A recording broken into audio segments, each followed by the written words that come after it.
Québec, automne 1982. La capitale provinciale, souvent perçue comme une ville paisible, loin des violences qui secouent Montréal, vit au rythme de ses universités, de ses quartiers résidentiels et de ses traditions. Mais le 25 octobre 1982, un drame atroce vient briser cette tranquillité.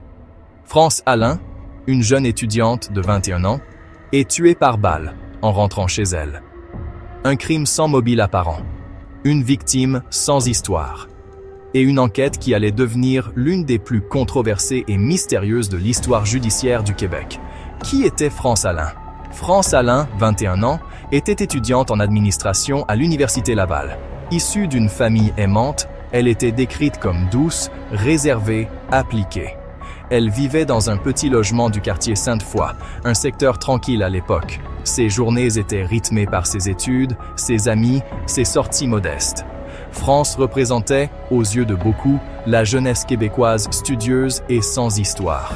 C'est précisément ce contraste, une vie banale et paisible, brisée par une violence brutale, qui choqua la population. Le soir du drame. Le 25 octobre 1982, il est environ 19h30. France revient d'un cours, marche sur la rue Chapdelaine, près de l'Université Laval. Soudain, un bruit sec, un coup de feu. Elle s'effondre, touchée à la tête par une décharge de fusil de calibre 12. Des passants accourent. Elle respire encore, mais faiblement. Transportée d'urgence à l'hôpital, elle succombe à ses blessures peu après. La nouvelle se répand comme une traînée de poudre. Une étudiante assassinée en pleine rue, sans raison. Le Québec est sous le choc. Dès les premiers jours, la police peine à trouver des pistes claires. Pas de vol, pas d'agression sexuelle, aucun mobile évident. Très vite, un nom circule. Benoît Proulx, ex-petit ami de France, journaliste à la radio communautaire CKRL. Il aurait été l'un des derniers à l'avoir vue vivante. Leur relation était terminée depuis peu, mais restait floue.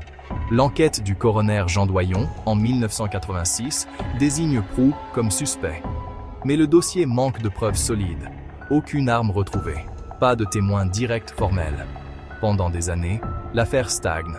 La famille Allain vit dans l'attente, dans l'angoisse, sans réponse.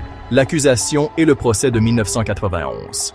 En 1991, presque 9 ans après les faits, l'affaire refait surface.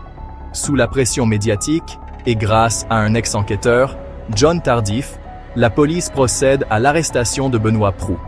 Le procès, extrêmement médiatisé, s'ouvre en avril 1991.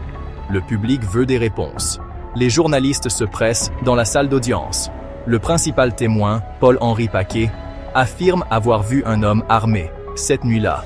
Selon lui, c'était Proulx. Mais son témoignage est fragile. Il n'a jamais identifié l'homme avec certitude et son récit comporte des incohérences.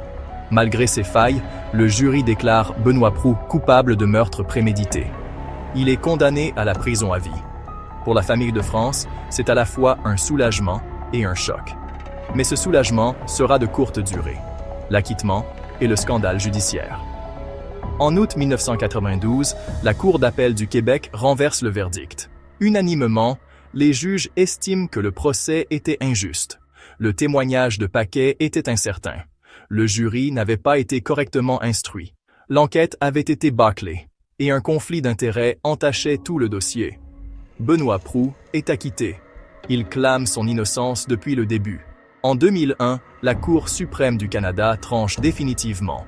L'État doit lui verser 2,3 millions de dollars en compensation pour le tort subi. Pendant ce temps, la famille de France se retrouve une nouvelle fois sans réponse. Le vrai meurtrier court toujours. 40 ans plus tard, le meurtre de France Allain demeure non résolu. Qui avait intérêt à tuer une jeune étudiante sans histoire? Était-ce réellement un crime passionnel? Un acte de folie isolé? Ou bien un suspect jamais identifié? Les proches de France vivent encore avec cette absence de vérité. Son nom reste gravé dans la mémoire collective comme celui d'une victime innocente d'un crime absurde et d'un système judiciaire faillible. France Allain avait 21 ans. Le meurtre de France n'est pas seulement l'histoire d'un crime. C'est aussi celle d'une enquête ratée, d'un procès controversé, d'un système de justice qui a failli. Pour les Québécois, il reste le souvenir d'une jeune femme fauchée trop tôt. Son meurtrier, lui, n'a jamais été retrouvé.